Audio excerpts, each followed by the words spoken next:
नमस्कार दोस्तों। मैं आज आपको दिवाली की मुबारकबाद देने के लिए यहाँ पर आई हूँ।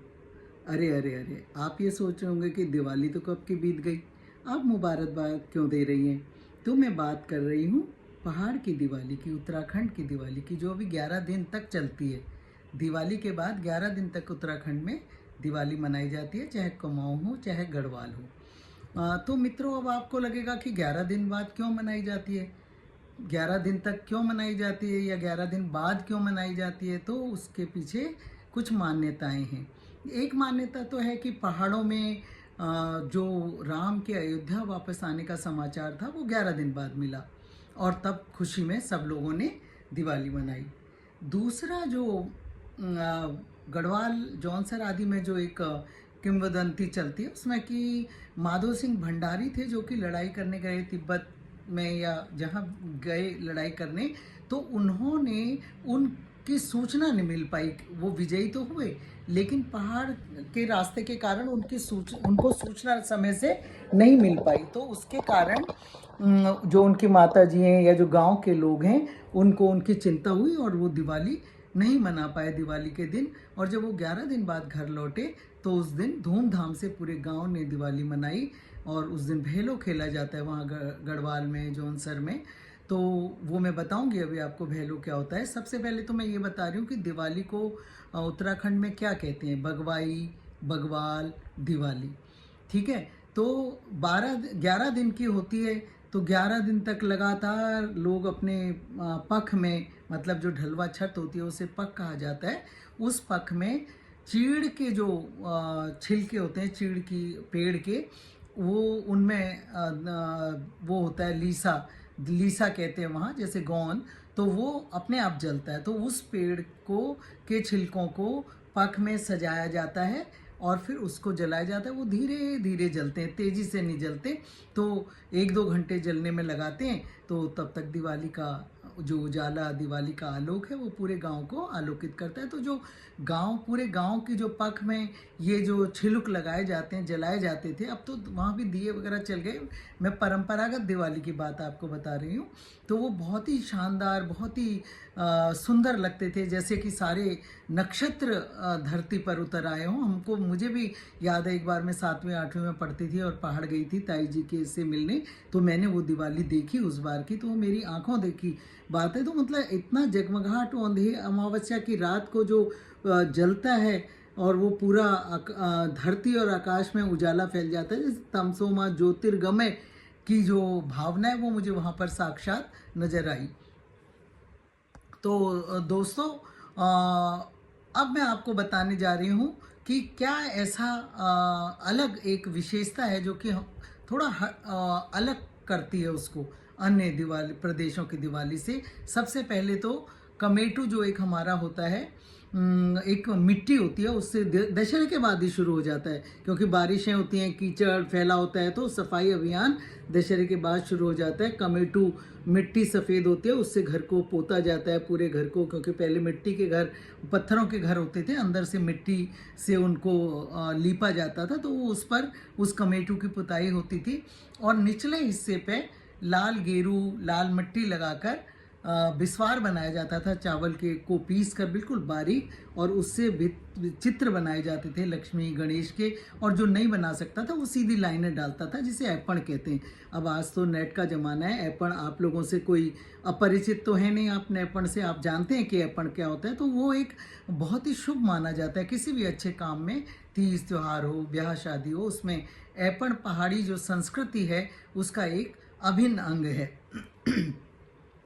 तो छिलुक का जो प्रकाश है, जो ऐपण है, और इसके साथ ही उस विस्वार से, मुट्ठी से, जीने से लेकर नीचे पटांगण, जो आंगन होता है उसे पटांगण कहा जाता है, वहाँ तक लक्ष्मी के पैरों की छाप बनाई जाती थी। और ये मान्यता थी कि लक्ष्मी इन पर पैर रखकर ही अंदर आती है। तो इस तरह से लक्ष्मी के स्वागत की तैयारी लक्ष्मी के पैर बनाकर की जाती थी। एक जो बहुत विशेषता इसमें है कि यहाँ पशुओं को भी महत्व मिलता था पहाड़ की दिवाली में। अब भी मिलता है, जो लोग पहाड़ में मनाते हैं दिवाली, वो पशुओं को, तो जो 11 दिन बाद दिवाली मनाई जाती है, जब यहाँ जब पूरे उसमें देव उठावनी होती है, तो आप सब जानते हैं कि जो कुछ 4 महीनों के लिए जो विष्णु भगवान है वो सो जाते हैं और उस दिन उठते हैं। तो इस बार शायद 1 नवंबर को पड़ रही है देव उठावनी। तो देव उठावनी के दिन जो दिवाली है 11 दिन बाद वो मनाई जाती है। और उसमें दो चीज़ें बहुत महत्वपूर्ण होती हैं। एक तो ये होता है कि जो गन्ने होते हैं, गन्ने के पौधों से लक्ष्मी की मूर्ति तैयार की जाती है, जिसे सजाया जाता है, चुन्नी पहना के, पूरा नथ सब कुछ पहना के सजाया जाता है और उसकी आराधना की जाती है। दूसरी जो विशेषता है वो है पशुओं को नहलाया जाता है, धुलाया जाता है और उनके लिए मंडवे के आटे की, गन्ने की और चावल के मिक्स पकवान बनाया जाता है, जो उनको खिलाया जाता है। और उनके जो शरीर है उसमें विस्वार के ठप्पे लगाए जाते हैं कि ताकि लक्ष्मी और गणेश जो हैं उन पर भी अपना आशीर्वाद बरसाएं। तो जो पहाड़ की, उत्तराखंड की या कुमाऊं की जो दिवाली है उसमें केवल अपने घर के सदस्यों की नहीं, बल्कि जो घर के सदस्य पशु होते हैं उनको भी घर का सदस्य माना जाता है, उनके मंगल कामना भी की जाती है, उनको भी सजाया जाता है, उनको भी लक्ष्मी और गणेश का आशीर्वाद दिलाया जाता है। नया अनाज आता है घर में, उसके पकवान बनते हैं, जैसे पुए बन गए, उड़द की दाल के बड़े, वो बहुत प्रसिद्ध हैं कुमाऊं के। हलवा बनता है और वो बांटा जाता है, प्रसाद के रूप में सबको बांटा जाता है। पहले लक्ष्मी गणेश को भोग लगा के फिर उसको बांटा जाता है। तो ऐसा लगता है जब वो छिलुक के प्रकाश से पूरा 11 दिन तक जो गांव के छतों को सजाया जाता है, प्रकाशित किया जाता है, तो तमसो मां ज्योतिर्गमय की जो भावना है, लगता है जैसे वो साकार कुमाऊं में, गढ़वाल में हो रही है। गढ़वाल में थोड़ा इसको अलग ढंग से खेला जाता है, उसे भैलो खेलना कहते हैं। वो लकड़ी, वही छिलुक की जो लकड़ी होती है उसके गट्ठर बनाते हैं और उसको रस्सी, जो ना जलने वाली रस्सी है, पेड़ पौधों से ही बनता है वो रस्सी, उससे बांध के और उसको आग लगा के, और जो आग का पूरा एक पुंज बन जाता है आगे की तरफ, सारे लोग मिलके उससे खेलते हैं, इस तरह घुमाते हुए, कभी करतब दिखाते हैं पैर के नीचे, कभी सर के ऊपर, इस तरह घुमाकर उसको खेलते हैं। उसे भैलो खेलना कहते हैं और परंपरागत गीत गाए जाते हैं।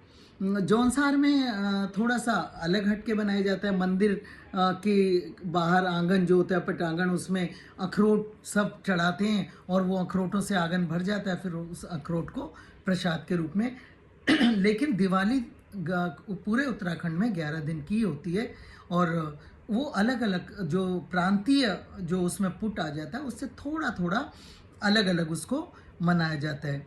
जो इस 11वें दिन जो बूढ़ी दिवाली जिसे कहते हैं, उसे अगास भी कहा जाता है, तो वो इगास भी कहा जाता है। उस बूढ़ी दिवाली के दिन एक परंपरा है जो कि हम लोग आम तौर पर यहाँ जो दिवाली मनाते हैं बम पटाखों में भूल जाते हैं, पितरों को याद किया जाता है। पितरों की याद में आकाश दीप जलाया जाता है। तो ये मान्यता है कि वो ऊपर से हमें देखते हैं, हमारी उस आलोक को स्वीकार करते हैं और उस आलोक को स्वीकार करके वहीं से हमें अपना आशीर्वाद देते। तो एक बहुत बड़ी बात होती है कुमाऊं में, ये जो आकाश दीप पितरों के लिए जलाया जाता है उस दिन। तो इस तरह से जो दिवाली है दोस्तों, वो दो चीज़ों, एक तो ऐपण की जो परंपरा है वो बहुत अच्छी है, एक आकाश दीप जलाया जाता है, दूसरा गन्ने से जो लक्ष्मी गणेश बनाए जाते हैं। तो आप समझ रहे हैं ना इसका मतलब क्या होता है? इसका मतलब है कि पर्यावरण को संरक्षित किया जाता है, पर्यावरण के करीब, प्रकृति के करीब जाया जाता है। वो चाहे हम पशुओं की सेवा कर रहे हैं, चाहे हम गन्ने से मूर्तियां बना रहे हैं, चाहे हम छिलुक की लकड़ी, जिससे कि ना कोई पॉल्यूशन होना, ना कोई किसी तरह का किसी को तकलीफ होनी, वो एक अच्छी ऊर्जा पैदा करता है और जो कि हमारे आसपास के वातावरण को सुगंधित भी करता है, आलोकित भी करता है और उसको प्रदूषित होने से भी बचाता है। तो इस तरह से पहाड़ की दिवाली थोड़ा अलग हटके, यहाँ पर 10 ही मिनट, क्योंकि मैं लाइव नहीं आ पाती अभी और मैं आना नहीं चाहती, क्योंकि एकदम जो अपनी कमियां आपके सामने एकदम नहीं लाना चाहती, इसलिए मैं वीडियो बनाकर अपलोड करती हूँ। लेकिन धीरे धीरे मैं तो इसमें टाइम लिमिट होता है 10 मिनट का, तो मैं उतने विस्तार से नहीं बता सकती। लेकिन जब कभी लाइव आऊँगी सीधे, तो मैं आपको बहुत अच्छी तरह से उत्तराखंड क्या कुमाऊं गढ़वाल की जो इगास है, बगवाल है, दिवाई है, उसके बारे में बताऊंगी। वहाँ पर अंत में जो है एक जो गाना गाया जाता है वो मैं आपको उसी के साथ आपसे विदा लेती हूँ। बार बगवाई जाग दिवाई, बार बगवाई जाग दिवाई, दिवाई आली ध्यो भेटी जाली, जो भागी बचल दिवाली भेटल।